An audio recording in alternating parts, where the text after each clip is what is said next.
우리 이 시간 함께 신앙 고백하시겠습니다.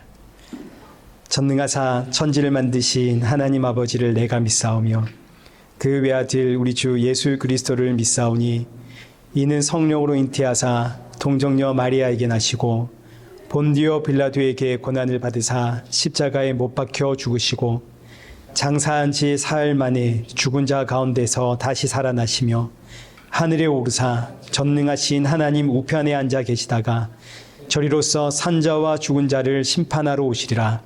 성령을 믿사오며 거룩한 공예와 성도가 서로 교통하는 것과 죄를 사하여 주시는 것과 몸이 다시 사는 것과 영원히 사는 것을 믿사옵나이다. 아멘.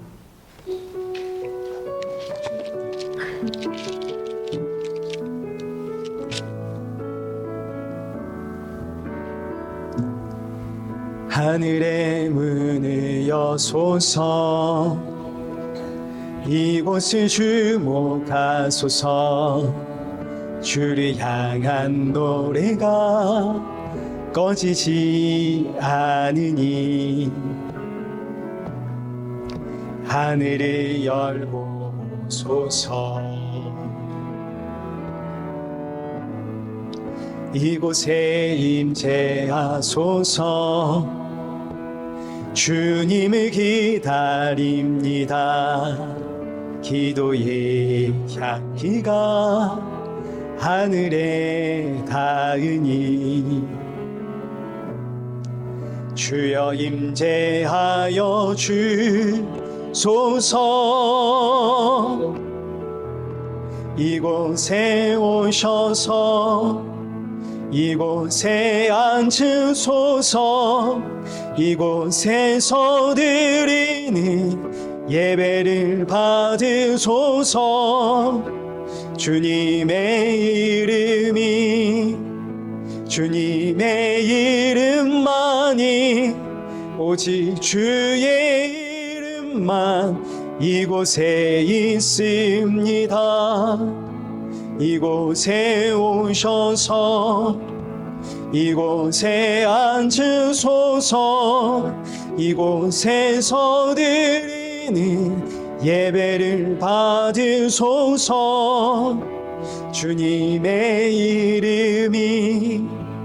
주님의 이름만이 오직 주의 이름만 이곳에 있습니다.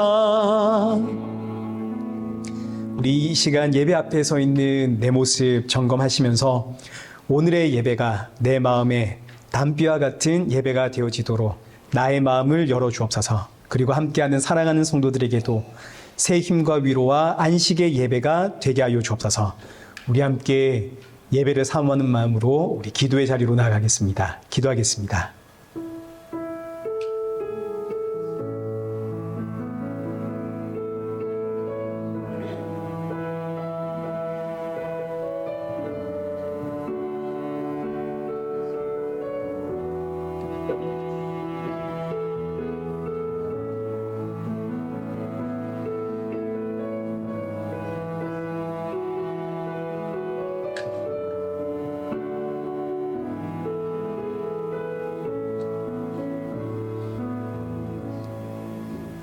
살아계신 하나님 아버지, 오늘 이 예배의 자리로 우리의 걸음을 인도하심에 감사드립니다. 지치고 상한 심령들이 이 자리에 모였사오니 오늘의 예배가 사랑하는 성도들에게 위로와 평안과 안식의 예배가 되어지도록 은혜 부어주옵소서. 주가 주시는 생명의 말씀 붙잡고 새롭게 시작하는 이 한 주를 살아내게 하시고 날이 갈수록 예수 그리스도의 십자가의 은혜와 사랑이 더욱더 충만해지는 성도가 되게 하여 주옵소서. 예수님의 이름으로 기도드리옵나이다. 아멘. 우리 함께 교독문 제79번을 교독하시겠습니다. 교독문 제79번입니다. 나는 포도나무여 너희는 가지라. 그가 내 안에 내가 그 안에 거하면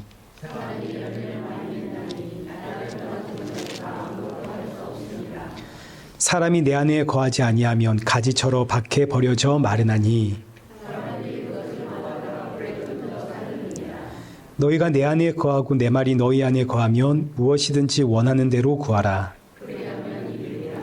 너희가 열매를 많이 맺으면 내 아버지께서 영광을 받으실 것이요. 아버지께서 나를 사랑하신 것 같이 나도 너희를 사랑하였으니 내가 아버지의 계명을 지켜 그의 사랑 안에 거하는 것 같이. 함께 읽겠습니다. 내가 이것을 너희에게 이름은 내 기쁨이 너희 안에 있어 너희 기쁨을 충만하게 하려 함이라. 아멘. 찬송가 37장 우리 함께 찬양하시겠습니다.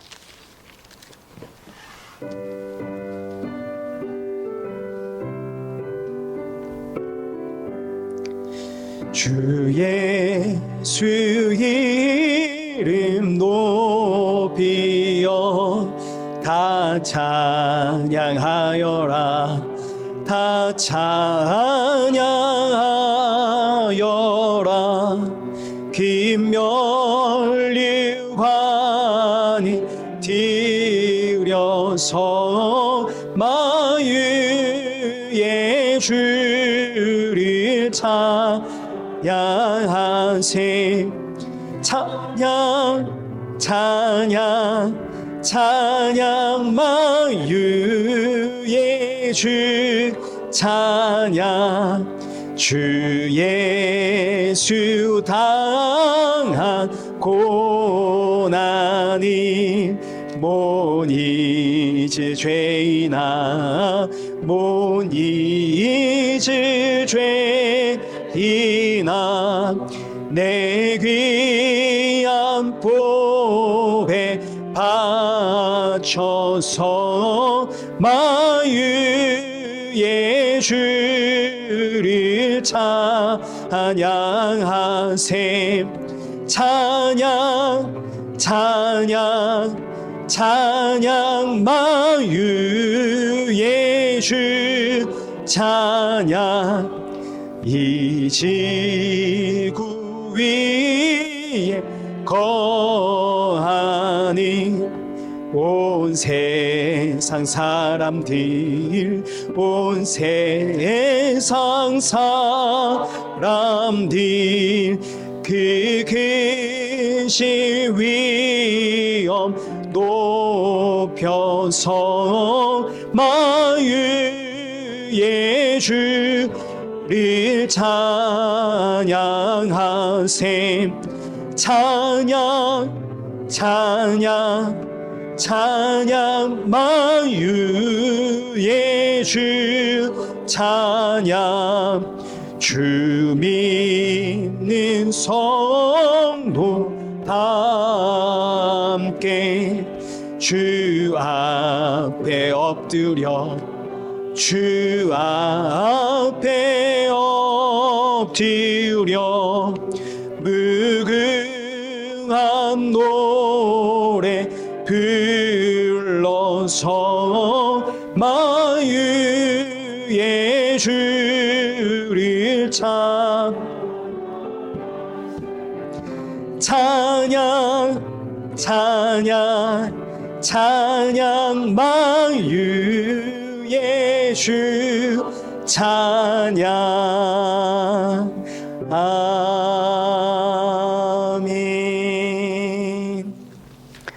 우리 성경 봉독하시겠습니다. 우리 오늘 보실 하나님 말씀 에베소서 1장 7절에서 10절까지의 말씀입니다. 에베소서 1장 7절에서 10절 우리 한 절씩 교독하시겠습니다. 우리는 그리스도 안에서 그의 은혜의 풍성함을 따라 그의 피로 말미암아 속량 곧 죄사함을 받았느니라. 그 뜻의 비밀을 우리에게 알리신 것이요 그의 기뻐하심을 따라 그리스도 안에서 때가 찬 경륜을 위하여 예정하신 것이니 하늘에 있는 것이나 땅에 있는 것이 다 그리스도 안에서 통일되게 하려 하심이라. 아멘. 자, 우리 특별한 소식은 없고요. 최희연 집사님 가정이 왔거든요. 지금 아직 안 왔는데 이따가 올 겁니다. 우리 오면 우리 기쁘게 또 환영하시면 되겠습니다. 네, 늘 건강하시고요. 우리 함께 헌금 봉헌하겠습니다. 우리 성경의 권사님 헌금 봉헌 부탁드릴게요.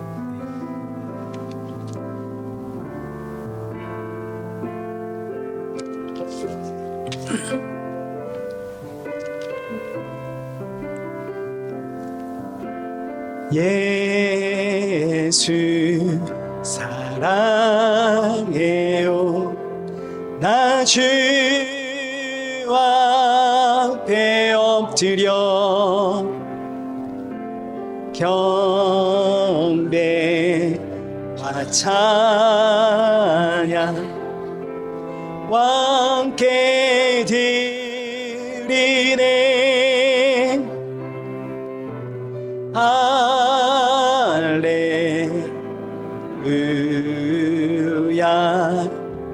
할렐루야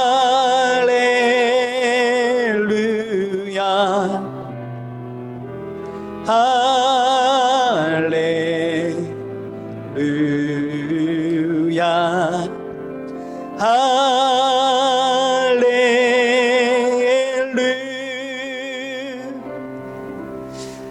참 좋으신 하나님, 진정 한 주간 동안에 우리의 연약함과 완악함 용서하여 주옵시고, 이 예배를 드릴 때마다 예수 그리스도의 십자가의 은혜로 이 예배 자리에 설 수 있다는 사실을 기억하며 이 세상에 꿈과 소망과 비전을 두지 않고 주님 나라의 소망을 품고 이 땅의 나그네로 살아가는 우리 성도가 되게 하여 주옵소서. 이 시간 귀한 예물 준비하여 드립니다. 헌금 준비할 때마다 날 위해 십자가에 죽으시고 부활하신 예수님 기억하게 하시고, 주님께 드림이 언제나 나의 기쁨이고 나의 모든 것이 주의 것임을 고백하는 성도가 되게 하여 주옵소서. 예수님의 이름으로 기도드리옵나이다. 아멘. 우리 오늘 본문은 에베소서 1장 7절에서 10절입니다. 그 뜻의 비밀이라는 제목으로 오늘 본문의 말씀 우리 함께 살펴보겠습니다. 그동안은 이제 3절부터 6절까지의 말씀을 통해서 하나님이 누구신지에 대해서 우리가 살펴보았습니다. 하나님은 누구신가? 여기 3절부터 한번 보시면 하나님은 우리에게 하늘에 속한 모든 신령한 복을 주시는 분입니다. 그리고 여기 4절에 하나님은 창세 전에 계신 분입니다. 그리고 또 여기 5절에 창세 전에 너와 나를 택하여 하나님 앞에 거룩하고 흠이 없는 하나님의 아들 되게 하려고 천지를 창조하신 하나님입니다. 자, 그리고 이어지는 6절은 결론입니다. 하나님은 너와 나를 하나님의 아들 되게 하려고 창세전에 예정하여 천지를 창조하신 하나님이신데, 왜 우리를 하나님의 아들 되게 하시는가? 왜 우리를 하나님의 아들 되게 하려고 이 천지를 창조하셨는가? 이제 그 목적이 여기 6절, 하나님의 거저 주시는 바 그의 은혜의 영광을 찬송하게 하려고. 하나님께서 너와 나를 창조하신 목적입니다. 하나님의 거저 주신 은혜에 찬송하는 인생이 되게 하려고. 하나님은 우리를 통해서 찬송받기를 원하신다 이거죠. 자, 지난주에는 우리가 하나님의 거저 주시는 은혜에 대해서 살펴보았습니다. 거저 주셨다는 말은 말 그대로 그냥 주었다는 이야기입니다. 무조건적인 은혜를 이야기하는 거죠. 저와 여러분은 하나님의 이 무조건적인 은혜, 우리에게 거저 주신 이 은혜의 영광을 찬송하는 게 삶의 목적입니다. 저와 여러분의 삶의 목적. 자, 여기서 거저 주신 은혜는 크게 두 가지로 분류가 됩니다. 첫째는 이 땅 모든 사람들에게 거저 주신 일반 은혜입니다. 천지 창조가 이 일반 은혜의 영역 안에 속합니다. 아담이 창조되어서 눈을 떠보니까 이 세상의 모든 것이 존재하고 있죠. 아담은 눈 뜨는 그 순간부터 이 땅의 모든 것을 누리는 겁니다. 이게 일반 은혜입니다. 심지어 이 아담이 선악과를 먹고 에덴 동산에서 쫓겨났음에도 불구하고 아담과 그의 후손들, 오늘 저와 여러분을 포함한 이 땅의 모든 인류가 이 땅에 창조된 모든 것을 값없이 거저 누립니다. 숨을 쉴 수 있는 이 공기부터 시작을 해서 발을 딛고 있을 수 있는 이 땅, 아침의 해, 저녁의 노을, 밤의 별들과 바뀌는 계절들 등등등 이 모든 걸 우리가 값없이 누리고 있죠.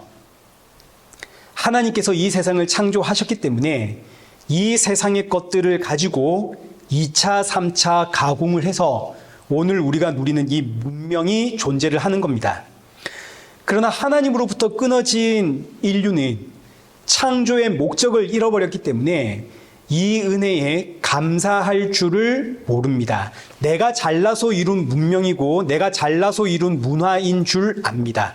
그래서 이 세상은 창조라는 말에 경기를 합니다. 이 세상이 창조되었다 이러면 우리는 지금 이 창조된 세상의 것을 누리고 있는 인생 아닙니까? 그렇다면 창조하신 분에게 감사를 돌려야 되거든요. 이거 싫은 겁니다. 선악과 사건 이후로 사람은 자신이 하나님이 되어버렸기 때문에 모든 영광은 누가 받아야 됩니까?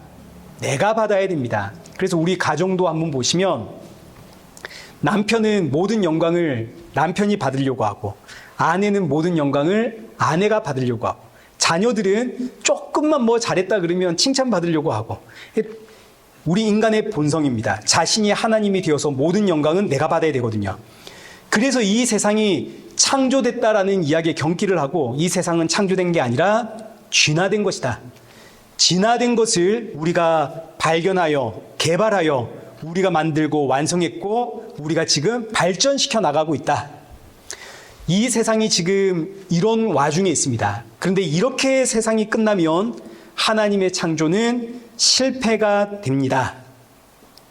그렇지만 이 모든 것이 천지가 창조되고 아담이 선악과를 먹고 인류가 하나님을 거부하고 하나님을 대적하게 되는 이 모든 일들이 창세전에 이미 예정된 하나님의 경륜입니다. 하나님의 경륜 안에 포함되어져 있습니다.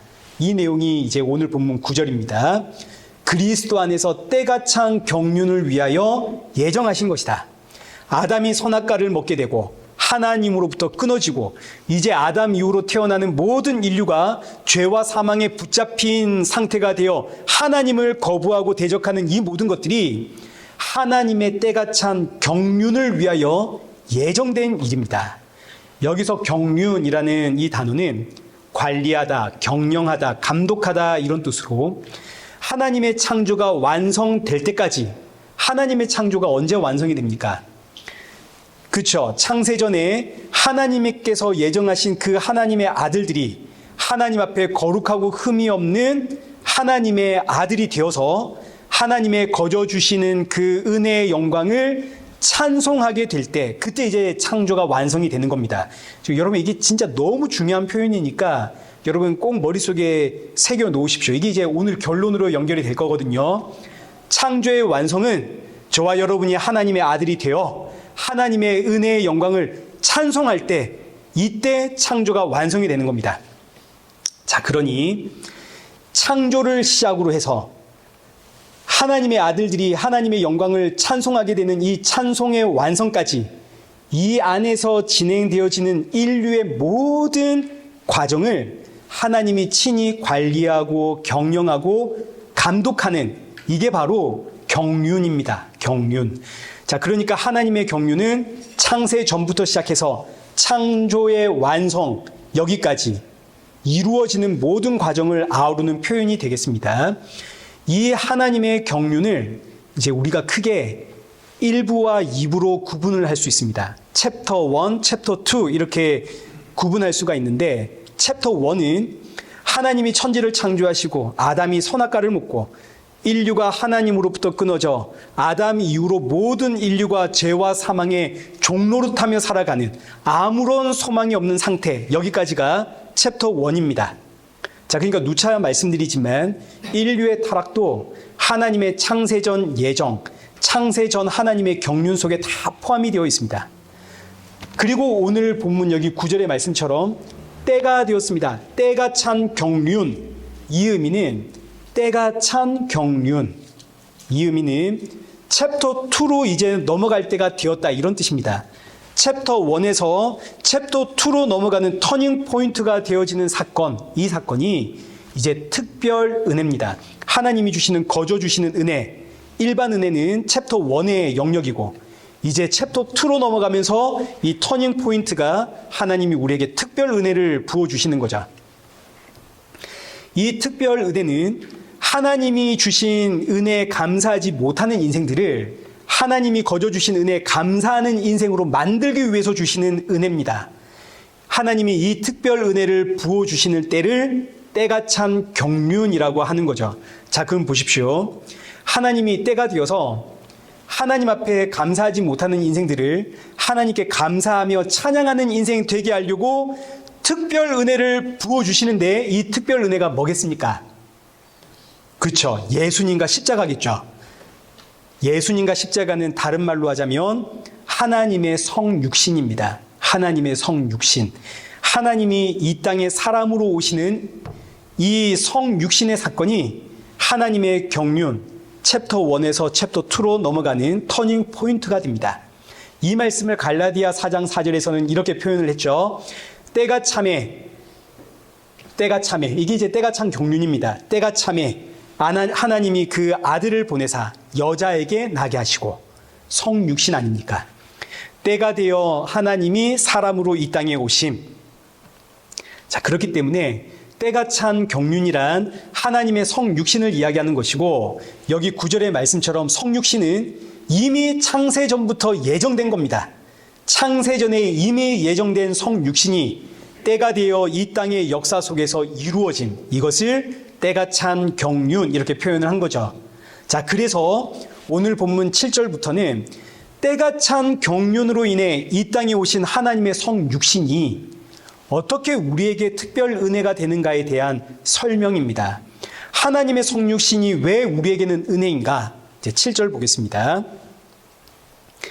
우리는 그리스도 안에서 그의 은혜의 풍성함을 따라, 우리는 쉬고 그리스도 안에 있는 하나님의 은혜의 풍성함을 따라, 그리스도 안에 있는 하나님의 그 은혜의 풍성함이 바로 성육신입니다.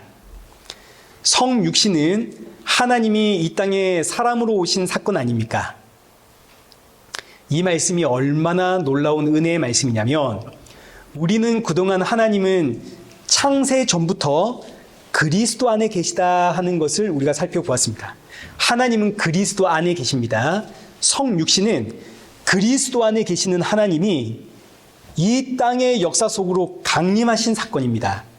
창세 전에 그리스도 안에 계시던 하나님이 그 모습 그대로 이 땅에 오시는데, 단지 차이가 있다면 창세 전에는 영으로 그리스도 안에 계시던 하나님입니다. 근데 이제는 영이시던 하나님이 사람의 몸으로 이 땅에 오신 거죠. 사람의 몸으로 이 땅에 오시면서 하나님의 비밀, 하나님은 그리스도 안에 계신다, 이 비밀을 우리에게 확실하게 드러내 보여주는 사건이 성육신입니다. 성육신이 있기 때문에 우리는 예수 그리스도를 통해서 그리스도 안에 계시는 하나님을 알게 되는 겁니다. 어렵죠?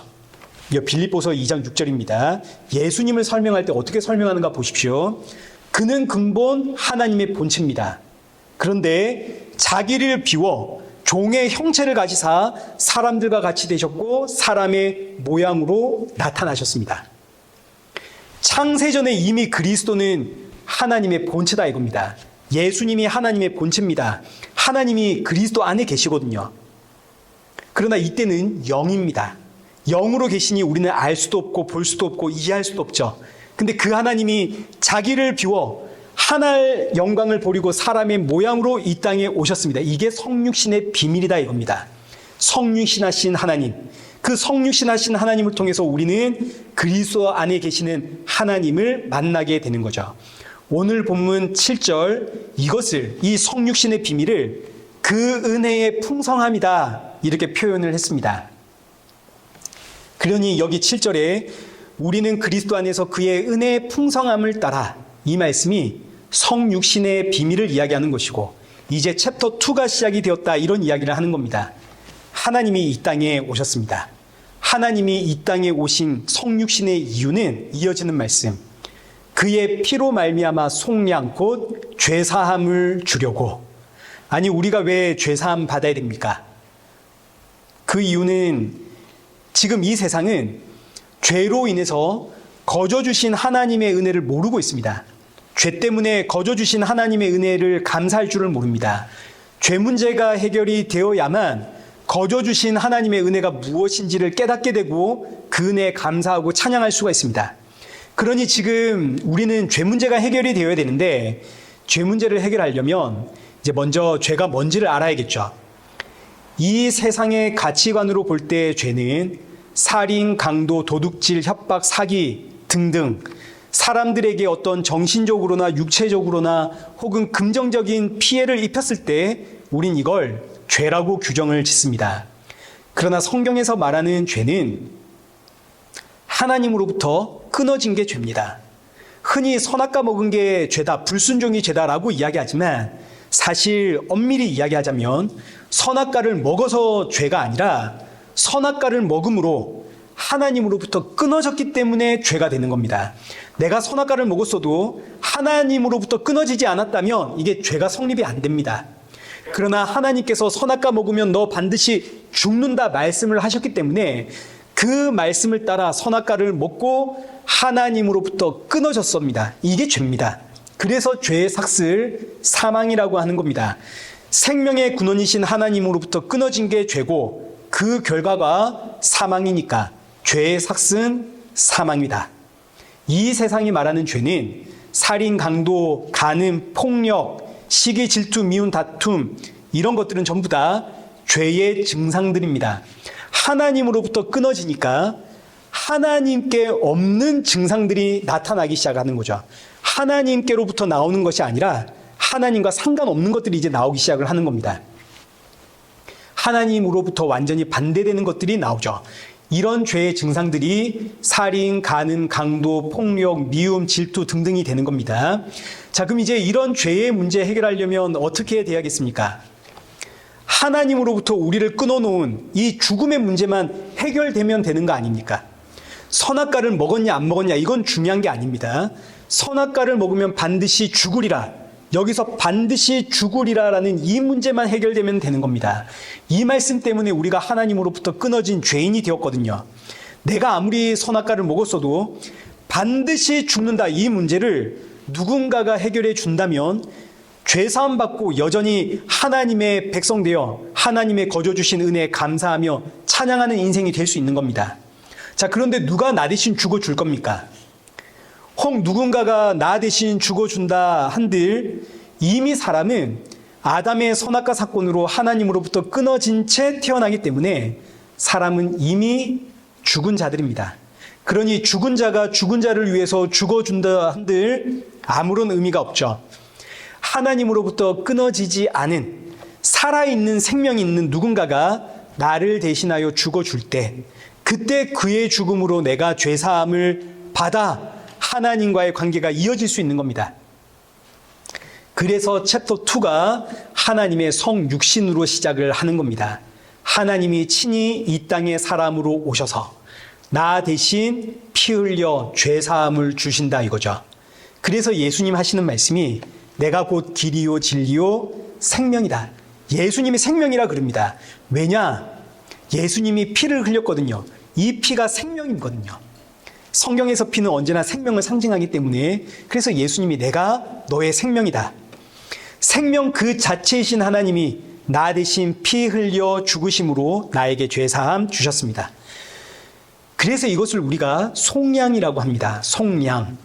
속량이라고 하는 이 단어는 두 가지의 의미를 가지고 있는데 첫 번째는 몸값을 지불해주고 해방을 시켜주다 이런 뜻을 가지고 있습니다. 이 의미에서 보자면 내가 선악과를 먹었으니 이제 내가 죄값을 치러야 되는데 하나님이 하나님의 피로 내 죄값을 지불하고 내가 받아야 하는 이 심판의 자리에서 나를 해방해 주었다 이런 뜻이 됩니다.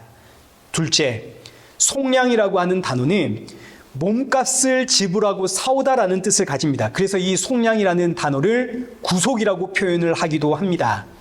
몸값을 지불하고 내가 다시 사오다. 선악과 먹으면 반드시 죽어야 되는데 하나님이 자신의 피로 나의 죄값을 지불하고 나를 다시 사왔다 이거죠. 그리고 이 모든 일들은 나에게 값없이 거저 주어진 일입니다. 그래서 이걸 특별 은혜, 하나님의 백성들에게만 일어나는 은혜다. 그래서 특별 은혜. 여러분 이 은혜가 얼마나 귀하고 복되고 놀라운 은혜입니까? 이걸 어떻게 우리가 표현할 방법이 없어서 사도 바울이 이것을 7절에서 은혜의 풍성함이다 이렇게 표현을 합니다. 이거 다른 말로는 이걸 어떻게 표현할 방법이 없거든요. 하나님의 이 놀라운 은혜, 이 은혜를 그의 은혜의 풍성함이다. 이제 베드로는 이렇게 표현을 했습니다. 베드로전서 1장 18절. 너희가 알거니와 너희 조상이 물려준 헛된 행실에서 대속함을 받은 것은 은이나 금같이 없어질 것으로 된 것이 아니요 오직 흠없고 점없는 어린 양 같은 그리스도의 보배로운 피로 된 것이니라. 우리가 받은 이 은혜, 예수 그리스도의 보배로운 피는 이 세상의 물질, 금이나 은이나 돈으로 비교할 수 있는 게 아닙니다. 이 세상 그 무엇으로도 비교할 수 없는 예수 그리스도의 보배로운 피, 이 피는 곧 하나님의 피고 하나님의 생명입니다. 이걸 무엇과 비교할 수 있겠습니까? 그래서 사도 바울은 이 은혜를 은혜의 풍성함이다. 이렇게 하나님의 피로 속량, 곧 죄사함을 받아 하나님의 아들들이 된 성도에게는 이제 8절의 말씀처럼 하나님께서 모든 지혜와 모든 총명을 넘치게 부어주십니다. 여기서 지혜란 생명을 아는 지식을 뜻합니다. 여호와를 아는 지식이 지혜입니다. 여호와를 아는 지식이 없으면 지혜도 없는 거죠. 내가 아무리 많이 배우고 내가 아무리 많은 걸 알고 있어도 여호와를 모르면 지혜가 없는 겁니다. 반면 내가 아무리 못 배우고 못났어도 여호와를 아는 지식이 있다면 나는 지혜로운 사람이 되는 거죠. 내가 아무리 어려도 여호와를 아는 지식이 있다면 지혜로운 사람입니다. 총명이라고 하는 이 단어는 이해력, 분별력이라는 뜻입니다. 여호와를 아는 지식, 이 지식을 이해하는 능력, 여호와를 아는 지식, 이 지식이 옳은 지식인가를 분별하는 능력, 이게 이제 총명입니다. 자, 그러니 지혜와 총명이란 하나님 아는 지식을 이해하고 분별하는 능력으로 이건 전부 다 성령님의 사역을 뜻하는 표현들입니다. 그 지혜와 총명이 결국은 성령의 이야기죠. 성령님이 우리 안에 오심으로 우리 안에서 지혜와 총명을 주심으로 우리가 하나님을 알게 되고 하나님을 이해하게 되고 하나님의 말씀을 우리가 분별하게 되는 겁니다. 그러니 결국 지혜와 총명을 넘치게 하심이란 성령의 충만함을 뜻하는 거죠. 그럼 이제 하나님께서 우리에게 지혜와 총명을 넘치게 하여 이 성령의 충만함을 주어서 우리에게 무엇을 가르치려고 하시는가? 9절입니다. 그 뜻의 비밀을 우리에게 알리고자 하십니다. 하나님의 뜻의 비밀이 있거든요. 창세전에 예정하신 하나님의 그 뜻의 비밀, 이걸 우리에게 알리기 위해서 지혜와 총명을 넘치게 주신다. 성령의 충만함을 주신다. 또 다르게 표현하면 성령의 충만함을 받으면 지혜와 총명이 내 안에 넘치게 부어지면 그때 나는 하나님의 비밀을 알게 된다. 이 말씀 때문에 많은 분들이 이제 이런 오해를 하게 됩니다. 어떤 오해를 하냐면 비밀이라는 단어가 감추어졌다는 이야기 아닙니까? 너도 알고 나도 알면 이게 무슨 비밀이겠습니까?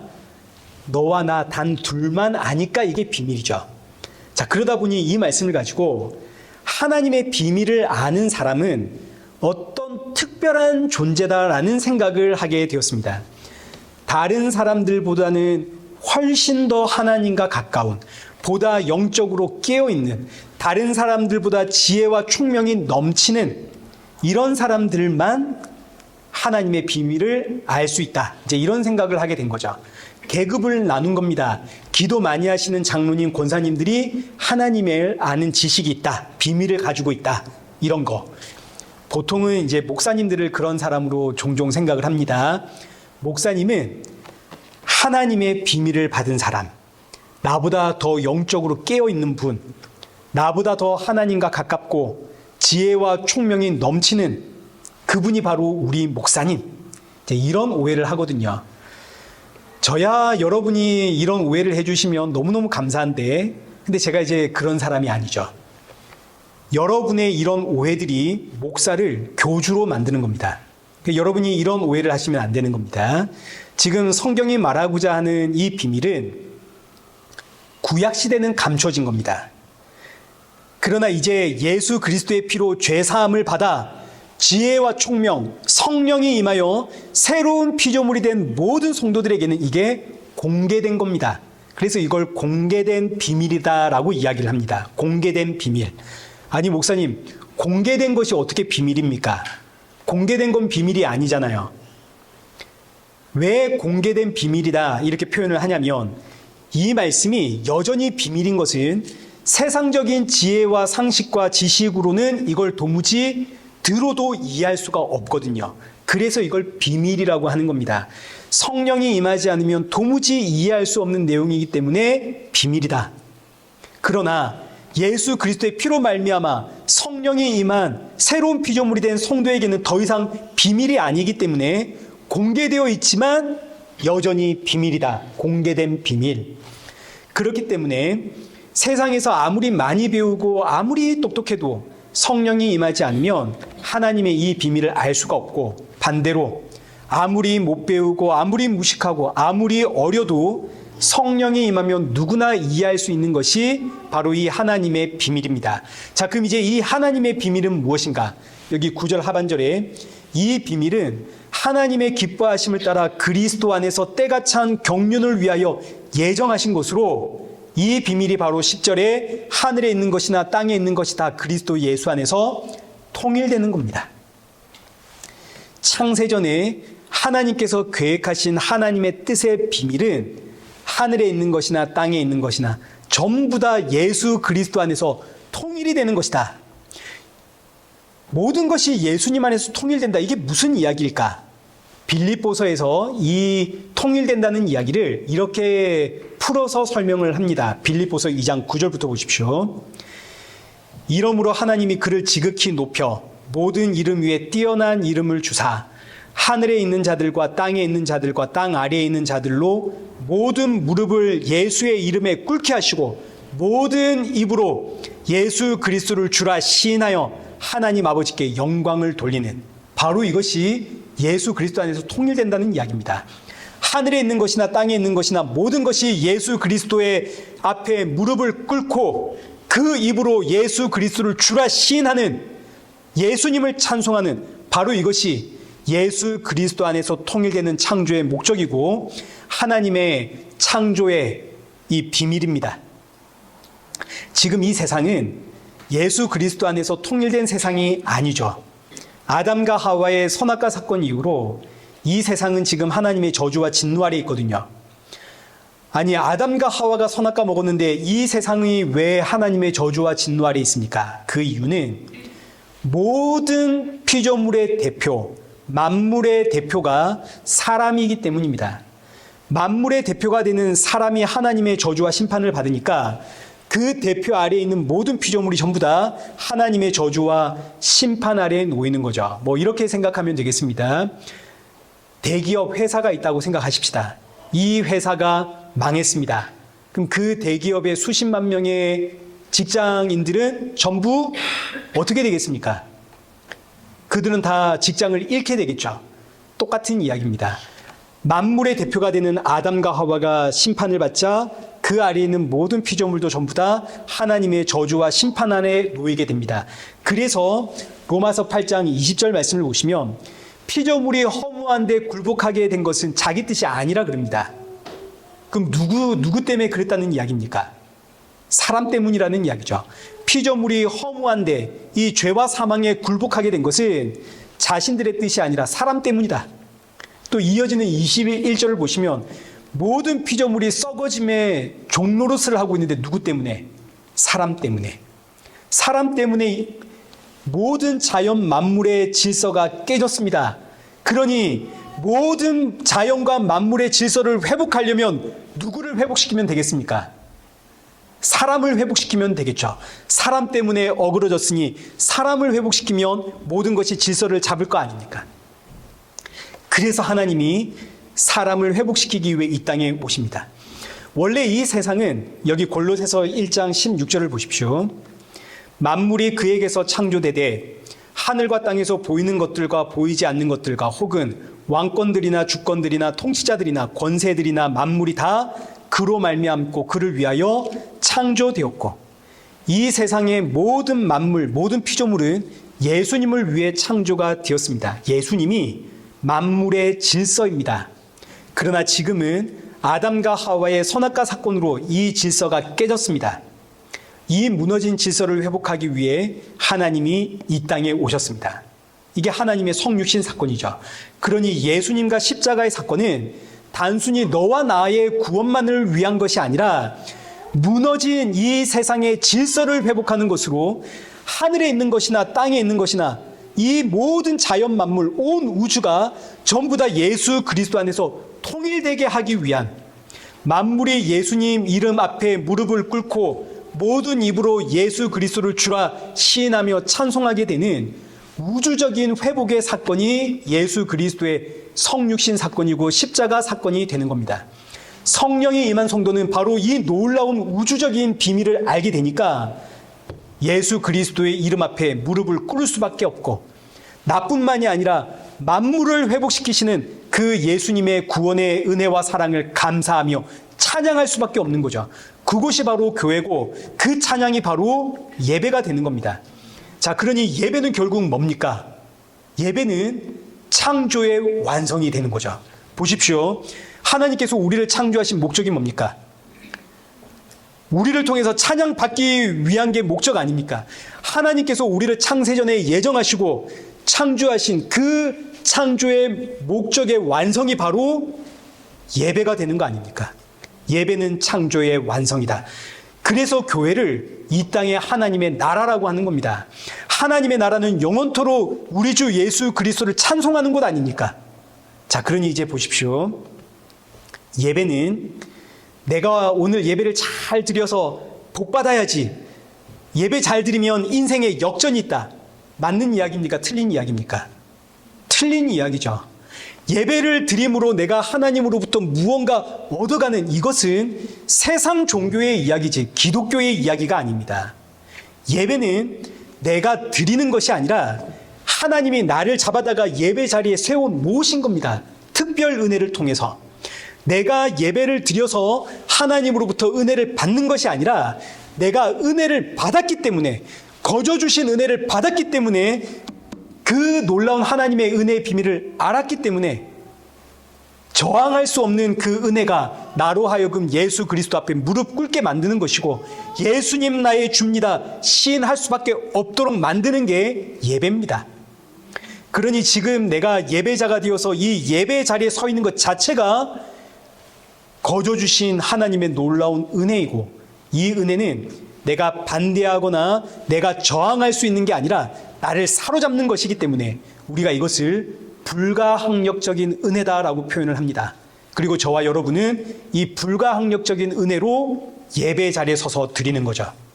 그래서 예배는 내가 드리는 것이 아니라 하나님이 나를 붙잡아서 이 자리에 세워 놓으신 것이고, 동시에 예배는 날 향한 하나님의 그 창조의 목적이 완성된 겁니다.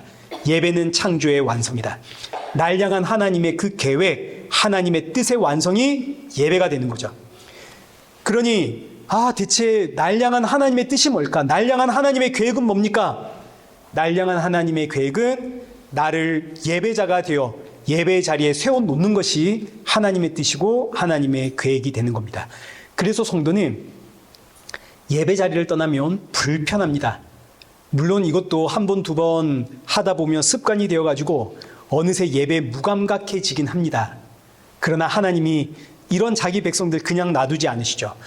결국은 예배 자리에 앉혀 놓으십니다. 왜냐하면 이것이 날 향한 창조의 목적이거든요.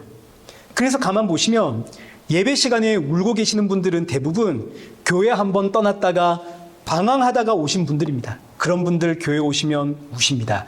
왜 자기가 우는지도 모릅니다. 그저 다시 오니 너무너무 좋아서 울거든요. 저항할 수 없는 하나님의 은혜, 그 거저 주시는 은혜가 저와 여러분을 그 은혜의 영광이 되시는 예수님 앞에 무릎 꿇게 하고, 그리고 그 은혜에 찬송하게 하는 예배자로 만들어 놓습니다. 이 놀라운 은혜에 감사하며 찬양하는 그런 성도들 되시기를 축복합니다. 자, 이제 말씀 읽겠습니다.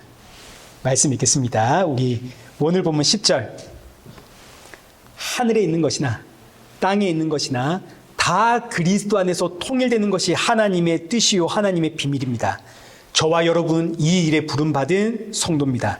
저와 여러분의 사명은 이 세상이 예수님 안에서 통일되어지도록 예수님 증거하는 것에 있습니다. 그리고 이 사명을 위해 1차적으로 우리에게 허락된 장소는 우리의 가정입니다. 내 가정이 예수 그리스도 안에서 통일되어지는, 이것보다 복된 일이 세상에 어디에 있겠습니까? 내 가정이 예수님 안에서 통일되면 우리 가정에 그 그 어떤 어려움과 불화가 있어도 결국엔 감사가 나오고 찬양으로 끝이 납니다. 왜냐하면 날 향한, 우리 가정을 향한 하나님의 창조의 목적이 하나님을, 예수님을 찬양하는 것에 있거든요. 그러니 결국 하나님이 우리 가정을 찬송하는 가정 되게 만들어 놓으시고 감사하는 가정으로 만들어 놓으신다고요.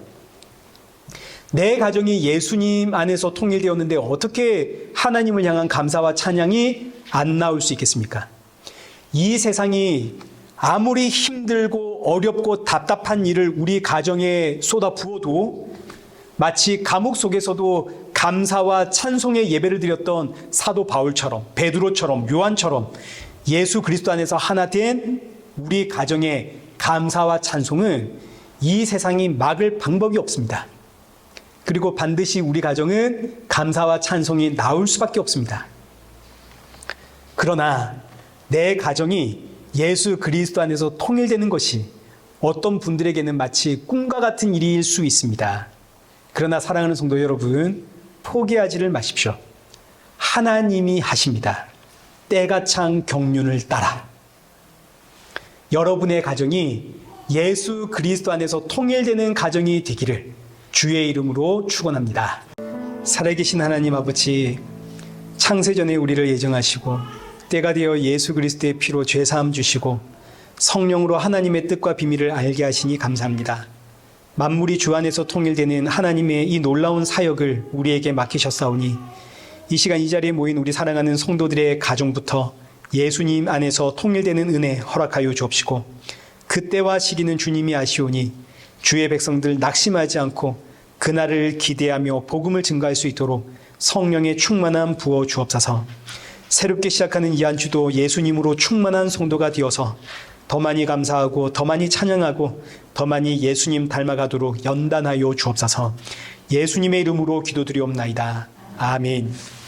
이제는 우리 주 예수 그리스도의 은혜와 성부 하나님의 크신 사랑과 성령 하나님의 위로교통 충만하심이 주의 은혜 감사하며 맡기신 사명에 충성하며 주님 오실 그날 사모하는 우리 일회교회와 성도들과 온 세계 교회 머릿머리 위에 이제로부터 영원토록 함께 있을지어다. 아멘.